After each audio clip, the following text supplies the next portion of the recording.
ओम साई राम। श्री साई सच्चरित्र अध्याय 42 भाग 2 भविष्य की आगाही। पाठकों, आपने अभी तक केवल बाबा के जीवन काल की ही कथाएं सुनी हैं। अब आप ध्यानपूर्वक बाबा के निर्वाण काल का वर्णन सुनिए। 28 सितंबर सन 1918 को बाबा को साधारण सा ज्वर आया। यह ज्वर 2-3 दिन तक रहा। इसके उपरांत ही बाबा ने भोजन करना बिल्कुल त्याग दिया।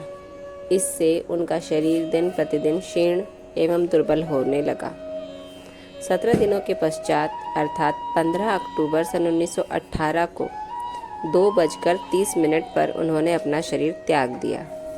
यह समय प्रोफेसर जी नार्के के तारीख 5 नवंबर सन 1918 के पत्रानुसार है, जो उन्होंने दादा साहेब कापड़े को लिखा था और साई लीला पत्रिका के पृष्ठ 7-8 प्रथम वर्ष में प्रकाशित हुआ था। इसके 2 वर्ष पूर्व ही बाबा ने अपने निर्वाण के दिन का संकेत कर दिया था, परंतु उस समय कोई भी समझ नहीं सका। घटना इस प्रकार है।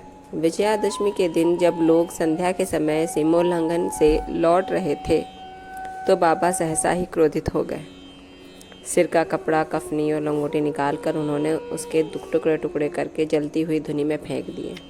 बाबा के द्वारा आहुति प्राप्त कर धुनी द्विगुणित प्रज्वलित होकर चमकने लगी और उससे भी कहीं अधिक बाबा के मुखमंडल की कांति चमक रही थी। वे पूर्ण दिगंबर खड़े थे और उनकी आंखें अंगारे के समान चमक रही थीं। उन्होंने आवेश में आकर उच्च स्वर में कहा कि लोगों, यहाँ आओ, मुझे देखकर पूर्ण निश्चय कर लो कि मैं हिंदू हूँ या मुसलमान।